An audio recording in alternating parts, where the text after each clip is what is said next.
where we work with our customers closely, understanding their needs. So when I say customer, we have to be very clear. We need to think at the end, user for not the customer who is going to buy the product from us. He may be an intermediary, but we need to understand who is going to use our final product or solution. The users of our product, and we need to interact with them, very closely. And we discussed about empathy and various, qualities that a designer should have to understand, what the user needs. So we discussed about the three circles where we talked about the human desirability or the need of the end user, the technical feasibility, and the business viability. When all the three intersect, that sweet spot we discussed yesterday in detail, which is called design thinking. Today we are going to discuss some of the tools and techniques which has to be used in problem solving. So these are all generic tools. So it could be applied across a variety of industries, whether mechanical, electronics, electrical, civil engineering, to whether product design, solution design, process design. So these are all generic tools, and then there could be adaptations of these things for specific industries.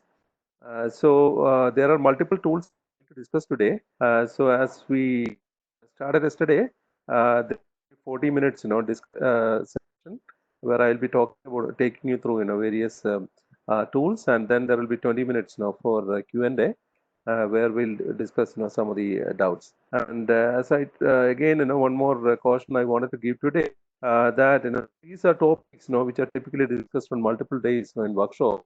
So we are trying to compress all these things, into a 40-minute session. So basically give you points, and then you need to build upon, these concepts from white papers and videos, and then start practicing in some of your projects. It's a way in which you can gain solid understanding on concepts. So my job today is basically to give you a high level idea, and so that yeah, you will be able to move in the right direction. So that's the idea. Next.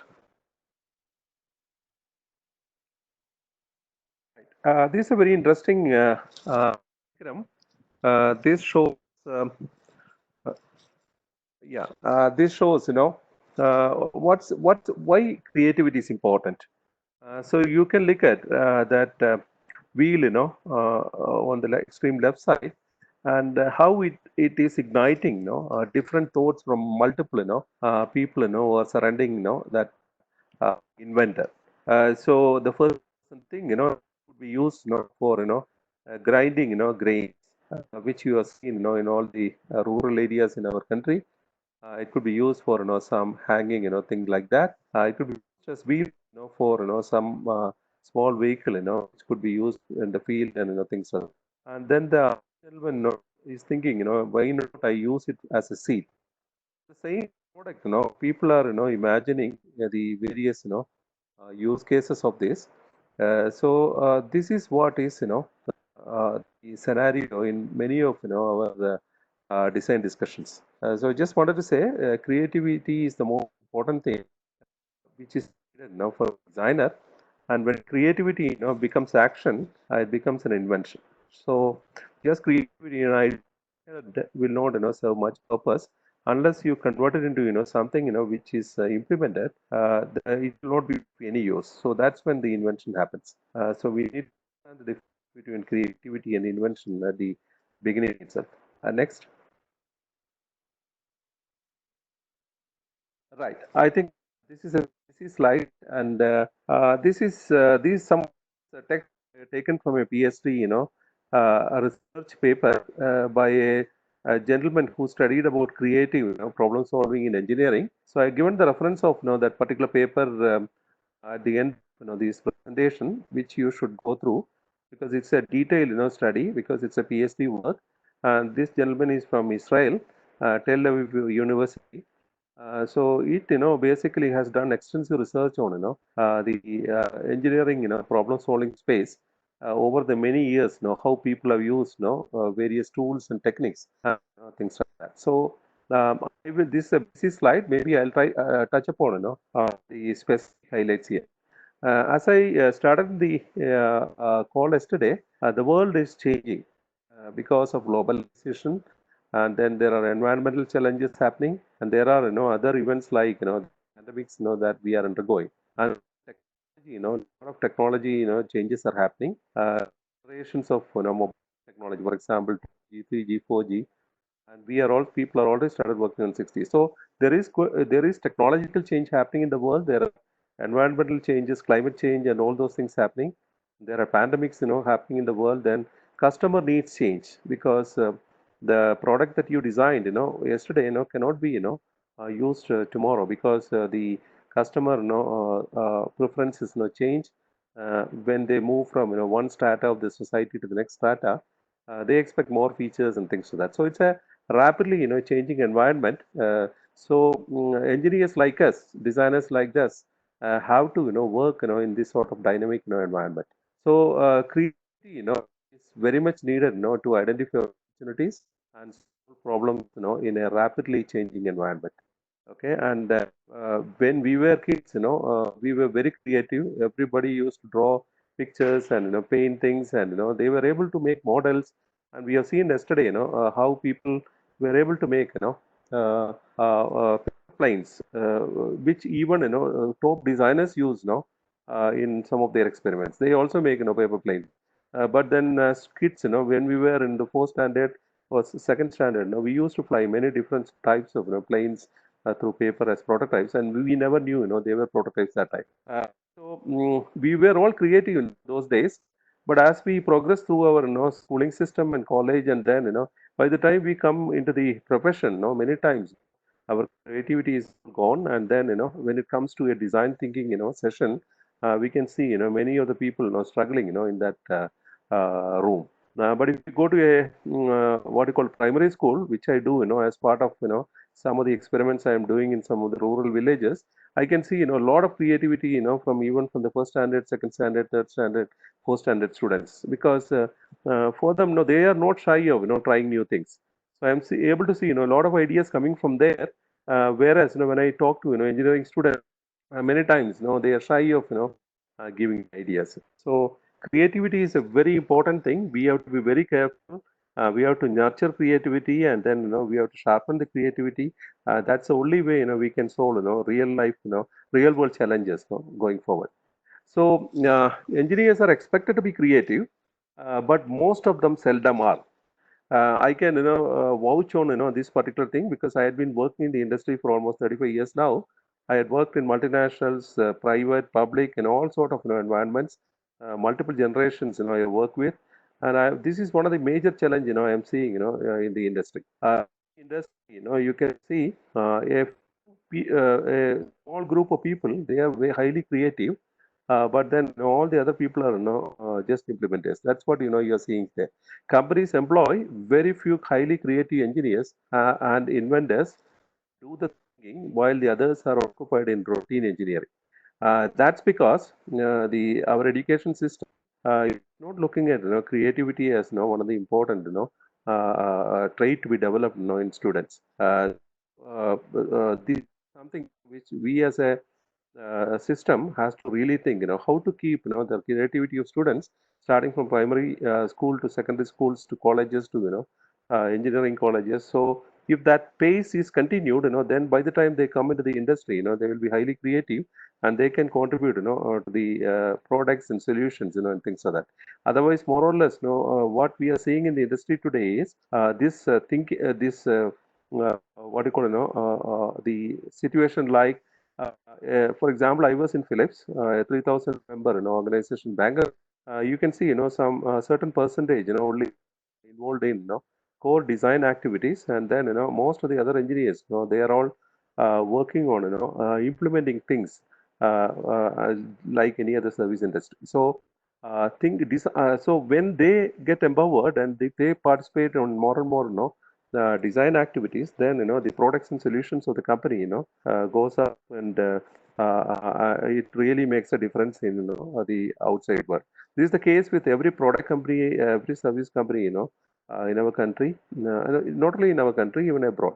So this is what I'm trying to highlight. Then we need to.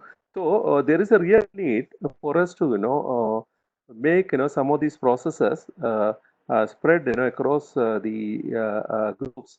Like all of you are there in this call today. So when Puneet brought the idea of these sort of sessions, I thought we should bring at least a couple of sessions on the tools and techniques, so that people will be given the path to pursue further research and learning on that area, so that they can make impact in their organizations and even the projects of IEEE, like site and hack projects and things like that. So that's with respect to the professionals.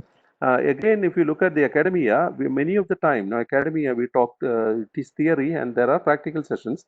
But then, the academia things, most of these uh, tools and techniques, let, it be used in the industry. Because while these are there in the uh, organizations like, industries, let them learn on the job. This is the correct thinking, from the academia.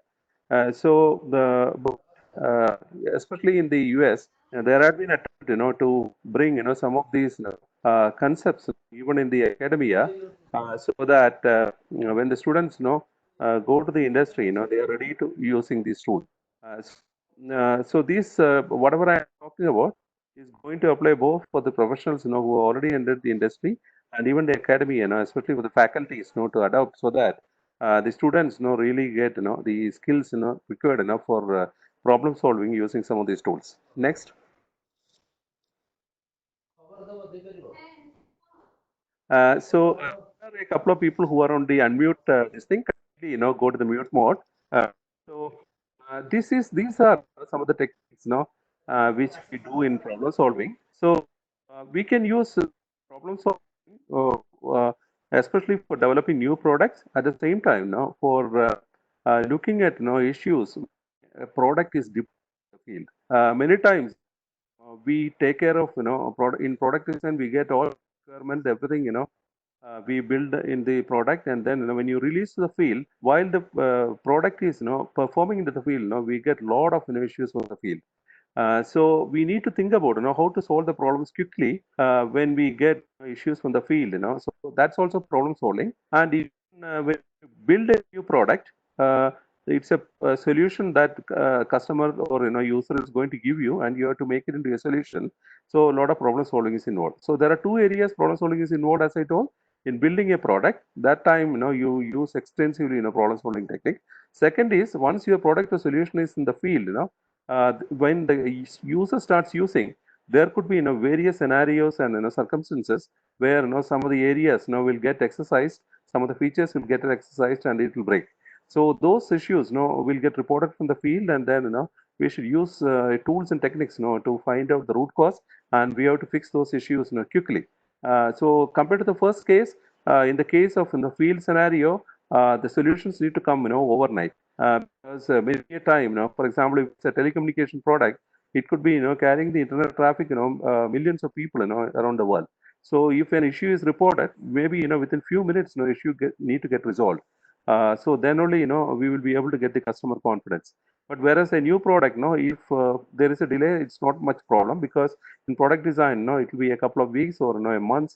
So few minutes or seconds will not matter. But when in the case of actual field issues, even seconds matter. For example, a stock market, while it's working, suddenly some issue happens on its backend servers. So if it is not fixed within seconds, then there will be a lot of monetary loss for its customers. So there are people who are sitting and trying to analyze these things and quickly fix issues. So these are the two different variants of problem solving. So you can see a variety of techniques here for problem solving. You can see a root cause analysis. That's a very important thing which we will discuss. There is a 5 why technique, very simple technique which I am going to discuss on root cause analysis. There is another thing called failure mode effect analysis, FMEA. This is also not taught much in our academia, which is very important, especially in safety critical and mission critical products. And then there are brainstorming techniques and various other things which I am going to note. Then the important thing, in all this problem solving is to ask, a lot of questions. So the question, we need to ask, what, how, why, where, who, when, and, thing. I will not spend much time on, each of these, line items. We will go to the next slide. Right. So, we've seen, the main, problem solving techniques. Let us understand, the problem solving, during product design. This is not, when the product or solution in the field where we do the problem solving. For that, we are going to discuss techniques called, RC and things like that. But these are, things which we normally use, while we develop a product based on the user needs and things like that. So the intuitive techniques, there are, logical techniques. Intuitive techniques, you are all familiar. Brainstorming is one of the important, thinking, where there is a group of people of different, capabilities and skills. They will come out with a lot of ideas, and there is no judgment. Ideas come out. Let them put all the ideas, and then people, will prioritize based on the weight of each of these ideas. So I will not be talking much about, each of these techniques, especially those things which is many of you are familiar. And then these are performed typically in the group, right? Intuitive, group stuff. Then intuitive, individual or group, you can perform, morphological analysis, especially, research, students and other people, they use this extensively. And you all what are morphological analysis. I will not, spend much time on that. When the logical problem solving space, there are different techniques. The two techniques, which we are going to pick up. One is called a TRIZ. TRIZ we are going to discuss in little detail, and there is going to be, new technique, based on TRIZ, that also we'll just touch upon. So that is how, we are going to, do. So this big picture, you have two branches. One is intuitive way of, coming out with solutions and, things like that. Other one is, a logical way. So we are going to, pick up, this logical stuff, called TRIZ. TRIZ is called, we will explain, TRIZ as we progress. Next. Next. This is, it's a Russian acronym. Actually, it is called Theory of, Inventive Problem Solving. It's called TIPS. The short form is called TIPS. So it's basically, from this gentleman called, Genrit Altshuller. He's Russian, who lived between, 1924 or so and up to 1998. So he was very productive, as an engineer in the period, from 1940s to 1985, and that is when, this concept got developed.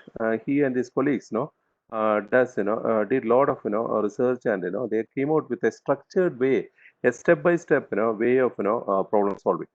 It relies on the past knowledge and ingenuity of, many thousands of engineers.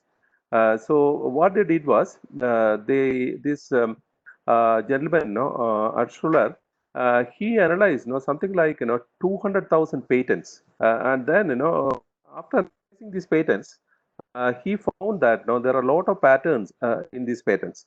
It is not that, each of these patent, is unique in itself. You can see, a lot of commonalities, across these patents. So he tried to codify, these commonalities and patterns, in a database, and then he told, maybe with this database, we will be able to come out with, more, impactful innovations, going forward. So that's the sort of, concept of, TRIZ.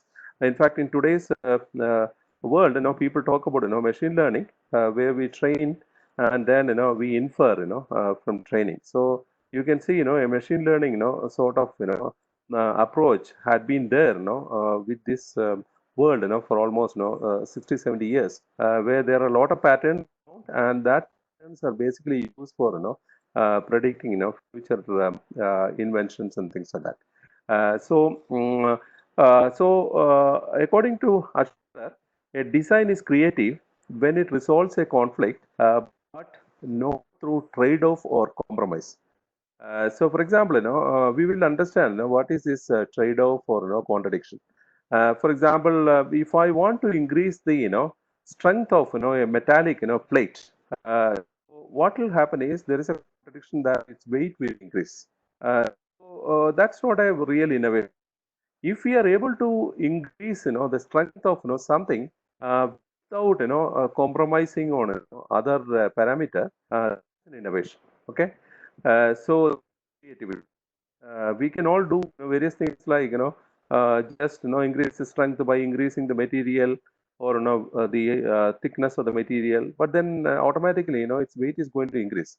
So that is not an innovation. But without increasing the thickness of the material, if we are able to increase the strength of the material, that means it is an innovation. That's how graphene and various materials coming in picture.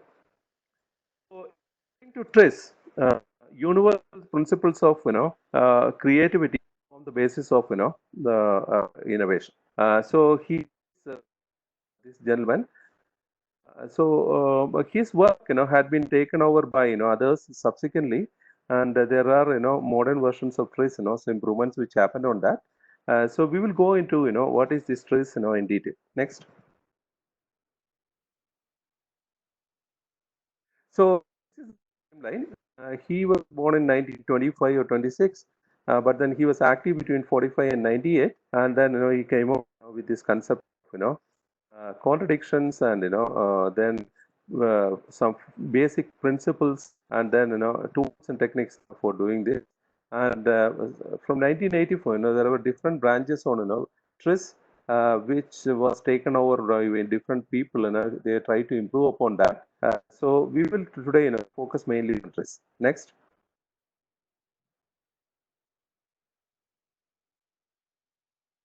Right. So, as I mentioned earlier, it was around 200,000 patents. Tried to go through, and then he found out patterns. And then one of the interesting observation he made was out of so many patents, only 5% had innovative solutions. But otherwise, 95% of the patents, what he screened, they were nothing but improvements on the existing, what you call innovation. That means what happened was that means there is a pattern he found, and so anything which future we can do, we can rely on this information. 5% are disruptive innovations, which are actually improvement on a previous patent or anything of these things. But then there are a lot of patents which are just improvements. So if you want to patent something going forward in future, you can look at this database, what he has captured, and then we can use the principles which are documented, and then we can also make patentable what you call designs. So that's idea. This is a very interesting observation. Uh, so, uh, as I mentioned earlier, the typical example I told, increasing the strength of a particular material, not at the expense of the weight. So, this is the innovative solution we are talking about. If we are going to increase the weight, there is not much innovation there. So by just increasing the thickness and other things, we can achieve the whole. So this observation we should clearly understand. 95% are improvements on an existing things. Only 5% are the core inventive solution. And next.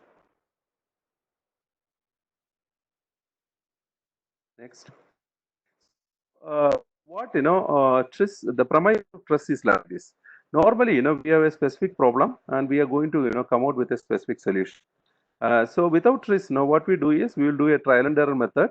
So trial and error method, is very clear. We normally use brainstorming or any of those intuitive techniques we were discussing earlier in the concept stage, and then it takes a lot of to come out with game changing solutions. But by using TRIZ, what you are going to do is we are going to map our problem to a generic problem. What TRIZ is documented. As I told, has found out a pattern from these 200,000 patents, and they have captured it into a table, which we are going to discuss. This thing they codified, the whole thing into a few parameters. It is actually there are some 39, the parameters in the as rows, and there are 39 parameters, the same parameters in the column.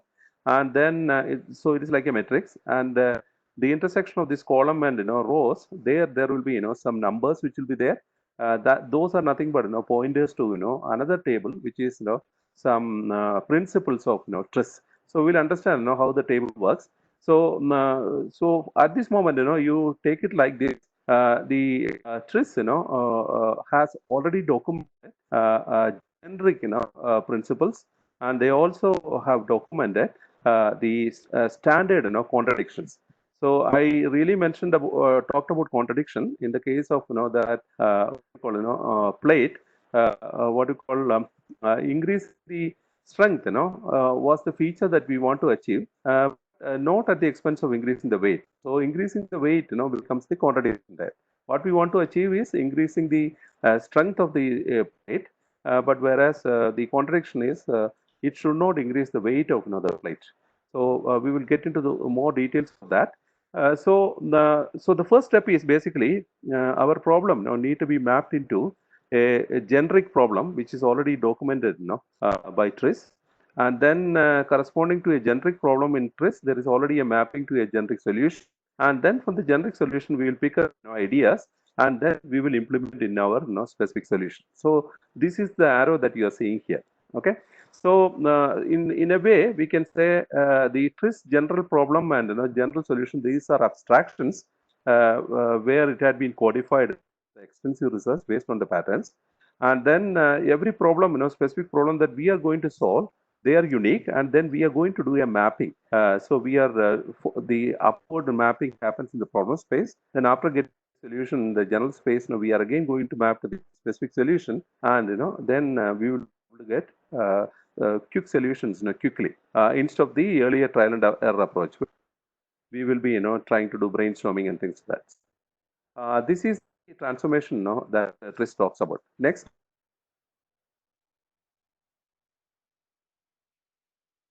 Right. The TRIZ model, as I explained, first step is our specific problem, and then we will try to understand what we are supposed to achieve, and what is the contradiction that we have, and that contradiction we will map into a contradiction table. So if you see the right side, it is something like a thing. You can see a problem in red, in green, and the solution finally has to be red. So the problem now goes through a prism. Like the light bifurcates into multiple things. In this case, it is trying to in the first that vertical line shows the 1 to 39 contradictions. So your problem may map to one or more contradictions. Okay. And then the two vertical lines are within the domain of TRIZ general problem space. So given every contradiction, it maps to multiple what called guiding principles in TRIZ. And once you read the these second column numbers, you can see in the first column the numbers are 1 to 39. Second, that column, the numbers are 1 to 40. So the first, column, you take it from me that it is a contradiction table, and the second table, the what you call vertical line, it corresponds to the TRIZ principle. So it is 1 to 40. So we'll see these tables in detail. So you can see mapping. Your problem will map to one particular contradiction, and that will map to one or more it could map, but corresponding to every contradiction it can map across multiple what you call TRIZ principles, and reading through these paragraphs corresponding to these numbers, you should be able to see similar examples which somebody has sold somewhere which had been patented, and then you will be able to pick up clues from there, and you will be able to implement in your solution. That's how the whole thing works. So this is the mapping we are going to talk. So the left side also, it basically says you take the problem, find out your contradiction, and then find, the matching contradiction from 1 to 39, and then that will have an internal pointer which you can see those arrows, which will point to the 40 principles, one out of one or more out of the 40, and then pick up those sections and read through examples of what people have done in other areas and things like that, and then you will be able to pick up the clues from there, and you will be able to make solution. So it is a mapping journey. So in this mapping, as I told, there are two tables. One is the contradiction table, the first one, and the second is the principles table, the next one. The internal mappings are already available, which we are going to discuss, and then we will be able to pick up those clues, and we will be able to build solutions. So that's this methodology. So it is basically a mapping stuff. Next.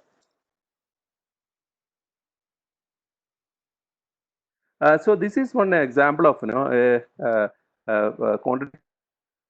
So what we have to achieve is a can there, funnel there. So this is basically funnel is used for filling that so that oil doesn't spill. The problem is like this. So normally, every problem, what we want is what we want to achieve. That's the need, and but not at the expense of something else. Okay. The problem that we are talking about here is like this. We want to improve the pouring capabilities without compromising ease of use. If you have got a funnel and a can separately, ease of use will suffer because we have to carry all these things always. But if we can come out with a new innovation, then what will happen is ease of use, will compromise. At the same time, we should be able to, fill this stuff. So what you're seeing down, is an idea. Finally, after going through the TRIZ process. So this is a part, which yeah, I will not explain, what is the functionality of this. Basically, it gives the ease of use. At the same time, it also enables us to fill the what you call liquid without a funnel. So that is the innovation here. So we will see how it has been achieved. Next. Right. So this is the 39 features of conflict which I talked about. Okay. We will not go through each and every line item, but maybe what you should do is when you get time. Anyway, these slides are going to be given to you. The arrows here, what you ease of operation need to be okay. At the same time, the device complexity, so you can see 33 and 36, are the conflicting, things here. We need to achieve, ease of operation. Okay. But then we need to, ensure that the device complexity is so that these are the things, which we have identified from this table. So every problem, you should be able to identify, the what we want to achieve, and at the expense of, what, you will be able to, pick up from this table. So that is the first step. Next. Yeah. Uh, so this table, this is a matrix actually. As I mentioned, the matrix has got rows and it has got columns, and both the matrix and columns has got that 39 different parameters which had been written on the previous table, and on the column improving the feature, and the rows are going to be the worsening feature. So that means when we improve something, something will get affected. So your problem also we can find out what is the feature that that we want to improve. So in our case, improve the ease of use, and then what is the worsening this thing which will happen? The complexity of the product and things like that.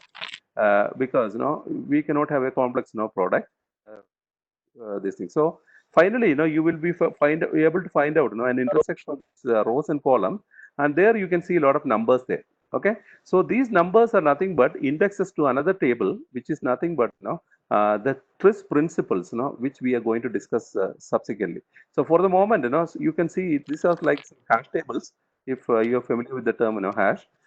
So the rows and columns are nothing but the same parameters, but then you have to interpret the columns as the feature that we want to improve, and the rows we have to interpret it as the features which will get affected when we try to implement. And then in those sections you can see these hash values. These values, all these things have been documented based on the extensive research on these 200,000 patents. They have found out the pattern, and they have put these values here, which is ready made available to you. And then now we have to go to the next table. Next. Yeah. So these principles of trace. Okay. Again, it is like, for example, I will just say the segmentation. Segmentation means something. If you chop it into multiple pieces, it's segmentation. And the next is taking out means a portion is removed from that thing. Then the fourth one is asymmetry. So these are all some principles. And fifth is merging. That means two different parts you merge together. So like that now there are a lot of principles. So if you look at many of the products in our in the market and everywhere, you can see a lot of these concepts used in these products. So these are all standard principles which they have documented out of these 200,000 patents. So the numbers you saw in the previous table in the cross section of the rows and column, those numbers are nothing but these ideas which is there in the 40 principles of TRIZ. Next. So once you get a number here, there could be multiple numbers here. There is a TRIZ manual. There, you have to go to the particular section corresponding to this number. And for example, here principle 9 is regarding the preliminary, anti-action. You may not be able to easily understand these terminologies, but then there will be a lot of, examples which will be given, with respect to, that particular principle. And then a group of people, they will, look at, examples, typical examples for this sort of a principle, and from that pick up the best principle which will apply to your particular problem. So in this our rows and columns intersected on a place where multiple values were there. So there will be multiple sections in the user manual you have to refer, and then sometimes refer these manuals. Those particular sections may not have any examples which will match to your particular problem. So you can just ignore that, but then finally you will reach a particular section which had been indexed from the previous that matrix. And for example, in this case of this particular example, it went to a index called 20. And in the index 24, the general law they wrote was one object temporarily added with another object, that is the thing. And they are given an example of a pot holder to carry 4 dishes to the table. So this is one of the patent which is an example where one object was merged with another object basically to achieve that functionality. So they are given the example also. By reading the example and reading the text the designers were able to get the idea that if we combine the cap of that can along with that funnels some particular portion of the funnel, you can make an innovation, and that's how the final solution what we saw was arrived at. So basically so in this process it's nothing but the mapping that we discussed. First you have to map the contradiction table, and from the contradiction table you have to get into a matrix where you have to find out the intersection, a couple of principles that you can apply, and using those numbers you go to the a manual where they will be writing the different example in which use those concepts, and then you can pick up those things which are matching your particular problem, and then you will be able to make your specific solution. So this is what exactly TRIZ does. So if you unless you start practicing this, again this is a very little complex concept, but once you start practicing for a couple of projects, then things become simpler. So I think I'm just going a little slow, so I'm just going to go a little quickly here now. Next. So I'm just skipping some of these things because these are all just next. Yeah, very important ingredient which had been widely used in the industry nowadays is called SIST. SIT. SIT is called systematic inventing thinking. It is developed in Israel based on the TRIZ. Because TRIZ, as you see, it is not a very simple thing to follow. It is a little complex thing, but then the complexity, is reduced in SIT. And this SIT work started somewhere in the 90s and is widely used in various sectors, especially product design. Multiple industries are using this. I have seen TRIZ is widely used in a lot of mechanical industries and other areas, but whereas SIT is used in a lot of electronic and other product domains and things like that. But it basically takes that idea from TRIZ. Okay, and important thing which you need to think here is SIT, tries to get, ideas, within a closed world. A closed world means, the particular problem and, around that. We have a certain constraint and we need to work within the constraint. That's why we are talking about a closed world. And unless you work with constraint, that's where, creativity really comes out. All SIT tools are designed to take, thinkers through the path of, most resistance. So many times, innovation doesn't come out, because we don't, traverse, paths which we have never traversed. We look at the path of convenience. Whatever we do every day, that's the only way, we think. But if we need to make innovations, we need to traverse paths, which are not normally traversed. That is why, we are saying the path of most resistance. When people walk through those paths, then only innovations happens. So SIT tools, are typically there is something like task unification, subtraction, multiplication, and all. We are going to see in the next slide, which will give you more idea. And then this SIT addresses some of the cognitive, fixedness, all of us has got. For example, what is this cognitive fixedness? Psychologists have found that, everybody, will think, people are thinking, out of the box because they are all used to, certain way of doing things. For example, one of the cognitive fixedness is function. What is functional fixedness? Use a particular thing what it was designed for. Okay, so this is something which we use always.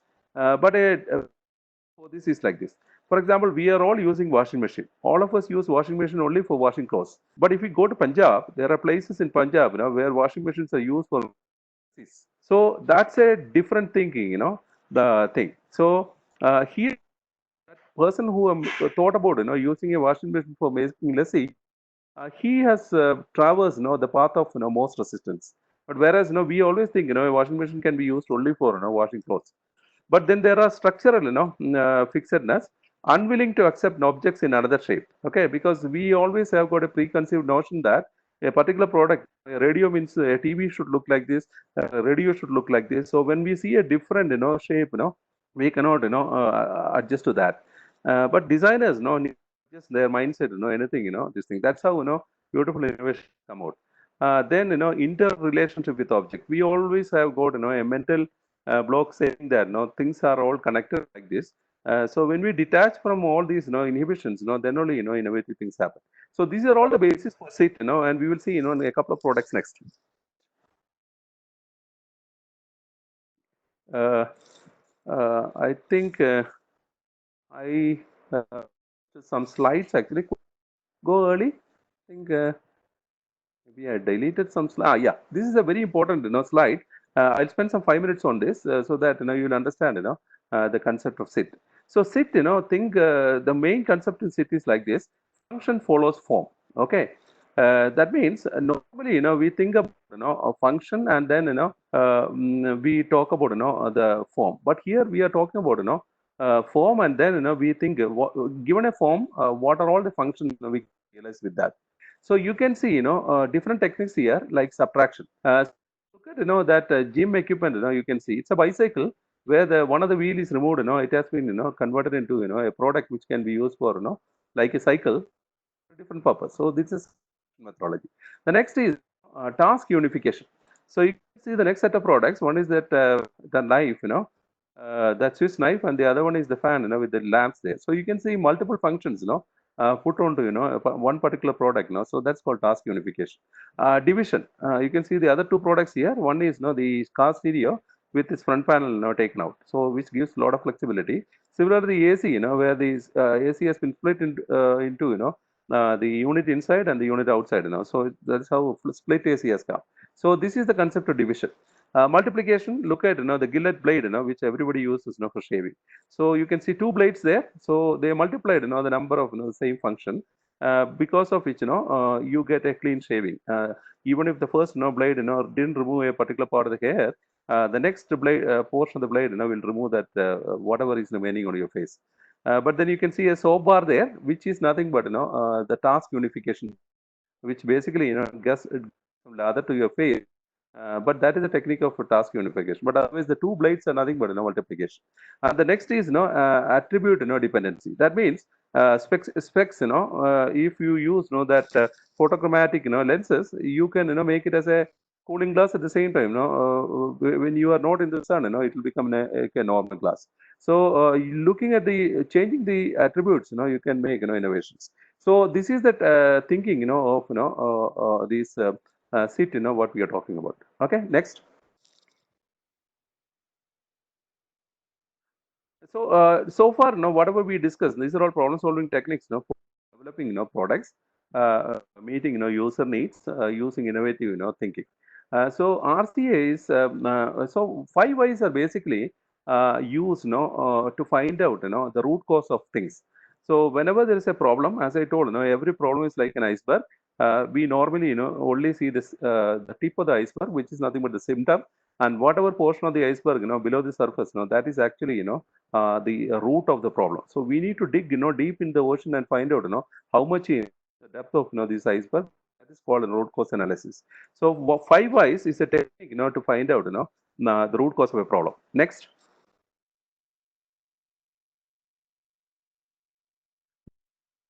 Let us look at, a simple example that, your mixie at your kitchen, it is not working. Okay, so that's a problem statement on the top. Okay, so if you want to really find out the root cause, it is not. Okay.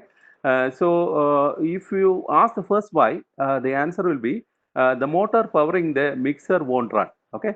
That's why the mixing is not working. But that is only a symptom. The motor powering the mixer won't run. Then the next question, why? Fuse broke. That is the answer, you got from that. So the next question, why? Why the fuse broke? Then the answer came, the motor, drew too much current. Okay. And that was actually. So again, you have to ask why. So you ask why, and then, you got the answer.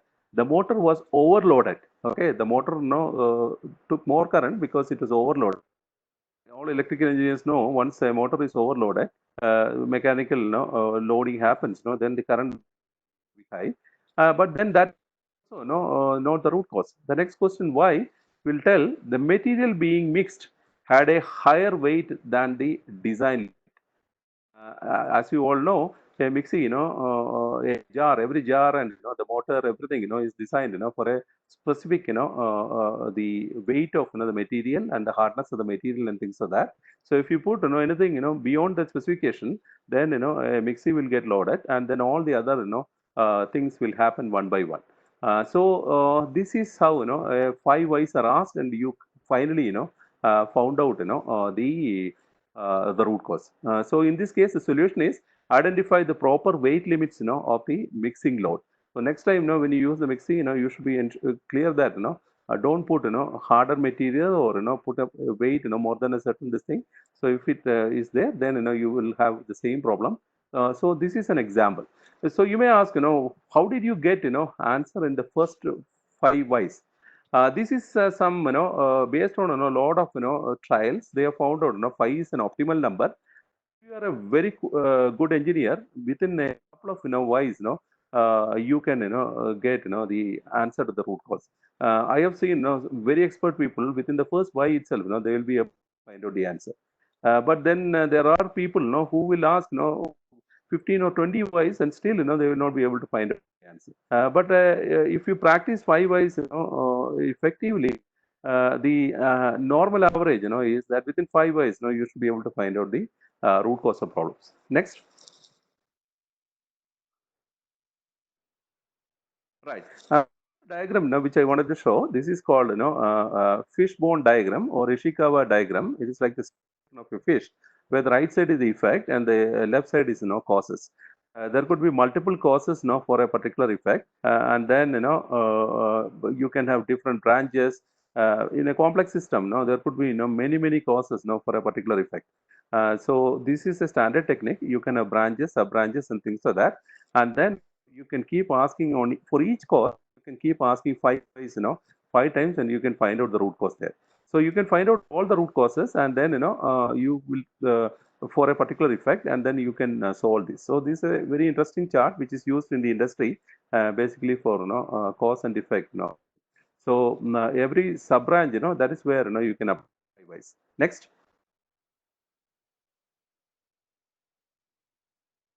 Right. This is the last portion I wanted to touch. I will not take much time. So why effect analysis? This is a technique, which is used, while design happens. Because once you implement, prototype, make the final product design, then you can apply, something called failure mode effect analysis. There are three types of failure mode effect analysis. One is called system failure mode effect analysis. Other one is called design failure mode effect analysis, and then the last is called, process failure mode analysis. So the first two failure mode analysis are used during the R&D stage, and the last one, process failure mode analysis, used for the manufacturing aspect. So system means, you look at the whole solution as a system and do a failure mode analysis at the highest level. That is called, system failure mode analysis. But whereas when you do design failure mode analysis, you look at subsystems, how they are interconnected, and then you will keep, and then look at the component level, and then you start asking questions. Suppose this fails, what happens? Suppose this fails, what happens? So it is nothing but, a lot of questions being asked, and and determine what happened to the end functionality of the particular problem. So that is called failure mode of analysis. So failure modes. So we will understand failure modes, their causes, and the effects on system. So this is very, very important. This is typically done by a cross section of the people. There are people, designers, and there are people, who are testers. There are people from the marketing, and every discipline people will come together, and they will keep asking, all these questions. What happens if this happens? What happens, the product, when this failure happens? Like that, it is nothing but, a lot of questions getting asked, and then you find out, all the vulnerable points in your product, and then you take corrective action to fix these things. So I will go to the next slide, which will give an example of a failure mode analysis which was done last week on a student project. I was gaining some. Next, this is a failure mode effect analysis. I told a student team who a ventilator project. What I saw, majority of the people, as I told, they started ventilator prototype from a magazine, or somewhere they assembled something together, and they told, this is a ventilator a hospital can use. View is, it is no hospital allow you to anywhere near if you don't make a quality product. So how do you make a quality product? You need to do analysis like this, failure mode effect analysis. Because a ventilator, first thing is important is, it is not a cycle pump. Okay, so we are talking about a human body, not a cycle tire. So when you build a ventilator, we need to think about the human physiology, and the effects it can create on the human physiology. So there are a lot of things we need to think, every functional aspect. So you can see in this table there are various functions in this board. There is a pressure sensor, there is a flow sensor, there is a compressor, there is a processor board, there is a gating circuit. So what we are trying to see is, what is the failure mode of each of these components? Okay, suppose this fails, what happens? So the cause is listed here, and then the effect. If suppose the compressor latches in a ventilator, what will happen? Just like a cycle pump, it will be continuously pumping air at high pressure into a human lung, and you can understand what will happen. Like a balloon, the person will fly off. So that is not allowed. A cycle pump, it is okay. Maybe that tire will burst, but in the case of a human being, we need to bring in a lot of precautions. So we need to bring, design controls. How do you put, fail-safe measures, so that it not affect human life. So there is a column for severity here. That means, if it happens, what will severity? 10 means high, and 1 means low. So there are certain functions when it fails, the severity could be 1. Some functions, if it fails, the severity could be 10. So things which fail at severity 10, we need to build design controls. For example, the processor board, in this sort of a system, it hangs. The software goes. It can create a lot of issues. So we need to implement some watchdog timers, or we need to have another processor board, continuously checking the health of both the boards, and it takes over, as active, when the other thing fails. So a lot of these things you need to have if you want to make a safety critical product like ventilator. Next. So I think I have come to the end of this slide. I took almost some 10 minutes or 10, 15 minutes more because of so many items here. So there are a lot of I'm updating. So for creative problem solving, I saw a very good paper from this PhD student from Tel Aviv Universities in the open domain. So you should all go through that. It is a very critical analysis of all the different techniques available. And then, you can, I will add, a lot of other reference links here before circulating the slides. And FMEA, there are certain ISO standards available. I will list those, standards here. And also there is a textbook here. So these are all, some techniques, which really make, your solutions robust. So I took a lot of time, and I will stop at this point, and then I will throw open another forum for questions and answers. These things, these are also processes which we didn't have to, go through. Yeah, thank you. Thank you very much, Jayakrishnan Divakara, sir. So now we have finished the presentation dot on time, and we are having a few questions which I would like to ask you, and then you can give the appropriate answer. Question is, how much time does TRIZ analysis consume? Yeah, that again, you are a novice or you are a practitioner, because you need to, at least do some 5 to 10 for you to go up to speed. Because as I told, there is a exhaustive manual where there are 40 sections corresponding to the different principles, and each of the principle have got multiple paragraphs and multiple examples given. So when you go through these, paragraphs the first time, things may not be very clear. But as I told, suppose, one particular metrics, there are some five, principles you got, pointers, and once you go to the paragraph, some of the things, will not be matching to, the problem that you're trying to solve. So just skip that, and then it is like, developing, a old photography, what do you call, photo in black and white photo, from in the solution. So initially it will be very vague, but after some time, it becomes very clear, like the photographic paper getting developed on another solution. So it depends upon, how much expertise you have gained. The text which is there, the codified text is not very simple to read, but the exam, will make things clear. Every text, though it is codified, in a little complex way, the examples will give you the clue. That's why, in TRIZ, multiple people need to, read those paragraphs.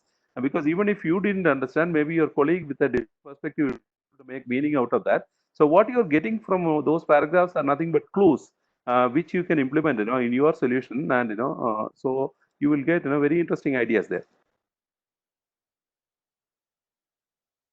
Yeah, thank you. Then we will come to our second question. Is SIT the most efficient tool? How do we decide which is the best way to choose for design thinking for our problems? Right. I think this is one of the most widely used tool, where, I have shown the examples. It's a very simplified concept. It basically talks about, that structural, functional, and, relational, the factors that our mindsets are getting locked off. So we need to get out of that, and then we should use, this addition, not addition. Addition is expressed in a different way there. Subtraction, multiplication, division, and there are a lot of examples like that. Those concepts are implemented in multiple other products. So what you should do is try to understand. I listed a few, products, which has implemented those, various guidelines. But then you should yourself, try to identify, from Google and the products which are around you, which has used, concepts. Subtraction, for example, one typical example of subtraction I can say, earlier, soup, used to be, we always think soup is, a liquid form, it should be there. But if you go to the supermarket today, it will be available as a powder form. So that means there is some subtraction which was done. What is the subtraction which was done? They removed, the water there. They removed, even that, glass can, which is used to, hold the this thing. It is in a packet. So these are all the basic principles of subtraction, and you can see, subtraction various products that we are using this thing. So map, everything what you are seeing around you, the products and, things, to the 4 or 5 principles which are there in SIT, then, it becomes a very powerful tool, for you to apply, in your the projects that you're using. SIT is, I can tell, it's a widely used, techniques nowadays. Yeah, true. Next question is, I am quickly going to the questions only because we are already late. So sometimes technical knowledge hinders execution of creativity and innovation solution, especially prevalent for undergraduate students. So should we blame it on premature ideation or what to do next? Yeah, that is this thinking of come out with a solution with what we know. Okay, because that's what I told. Even the psychologists they have found that mind is conditioned for a particular way. The way of easiness. Okay, this is like water flowing from a mountain. Always the water will flow, which is easiest for it to flow. But then good designers, they will start traversing paths which are not in the normal flow. So students should first forget what they know. Many times you may have to unlearn. Because the current trend in the academy is that students will start every project with an Arduino. They won't even understand, first what is the problem that we are trying to solve. So they will say Arduino controlled something or Arduino GPRS modem. There are some 4 5 components, people use, and every project, they will make in the name of these components. So I think we need to forget about solution. We need to start getting out of some of these preconceived mindset, and then start using this generic principle and get ideas from products around you. For example, in the ventilator case, I have seen many students designing without even studying about the existing ventilators in the market. So if you Google search, you can see a lot of pictures of ventilators from various companies around the world. So that will give an idea about what a ventilator is, what is the form factor of the ventilator, where are the connectors, what is the functionality, what so from the displays you can find out what are the parameters it is showing. So don't start anything from the prototype stage. You need to do a lot of research with respect to what products are existing in the market currently, what are the typical features of that. So you get a lot of ideas from all these things, and then only you should even start anything on the project. Don't straight away start with some of the components that you know. That is not the approach for any solution or product design. That will constrain your design to be very very narrow. It will not be a good design. Normally when you go for an interview, we ask these questions and people falter because they have not thought beyond the small boundary in which they are operating. Very true. For an innovation to be patented, which are the various resources to find the prior artwork other than the website like Google Patents, etc.? Yeah, actually, you have a USPTO and the Indian Patent Office, and then the certain patents, gets patented across the world. And if you just do one application, so USPTO is a very important, source because you know that US has got a lot of patents to their credit, and recently, Chinese is also, their patents are, increasing like anything. Indian Patent Office also has, database that you can access. So I will add some of the links for prior art search on patents. Yeah, I think we had some 4 hour session on intellectual property right. If anybody is interested, they can go, and that is on YouTube channel given by Dr. YVS Lakshmi. So full details about patenting process, what are the processes, how you can do it, fees, everything is taken care, and how what needs to be patented, what needs to be copyrighted, everything she has covered very nicely. So one can go through those Bangalore section YouTube channel and get the details. Last question: can we have sessions on tools? So I think everybody wants more. So question is you to you, Yeah, Dr. Divakar. Yeah. yeah. I Puneet, we should think about organizing a couple of workshops, maybe a day-long workshop or 2 day workshops on design thinking and some of these tools. That's the only way people will get an in-depth, because unless you dirty your hands, you won't be able to understand this concept. I told TRIZ, initially you will feel it very difficult, but after you apply it on a couple of projects, then it becomes like any other thing. Once you read a textbook first time, you won't understand anything. But if you go through that 5 times, then you will things will become clear. And once you teach, what you learn to others, then things will become more clear. So each of the people who can learn things quickly learn that, and then start explaining it to others in your colleges, and then start doing some combined work. And I told yesterday also, design thinking, OpenIDEO has got chapters around the world, and Bangalore also they opened one chapter, but it is inactive. I strongly recommend site hack volunteers to be reactivate that chapter, and then you can pick up the challenging problems which will come out at the end of this workshop. You have seen from Ashok Das very interesting problems from the rural area. There are a lot of other case studies will happen in the next few days when these discussions happen. And I encourage all of you to reactivate that open idea chapter which is in Bangalore. Yeah. Then they are asking about any free tool app is available, freeware tools app is available for them to start trying on the Yeah, models what you have proposed. yeah, I think I think tools are not uh, required. Yeah, you no, have rightly said that it is. Yeah, I please think go it's ahead. a that's a very interesting question, Puneet. Maybe as I told TRIZ Yeah, is an old tool which had been at the peak from 50s to 85, 98, and it is had been improved upon by multiple people. But with today's information technology and databases and all the machine learning and pattern searching and pattern matching searching and all those things, I am sure there are tools. Let me also put some research, and then you can also do research, students.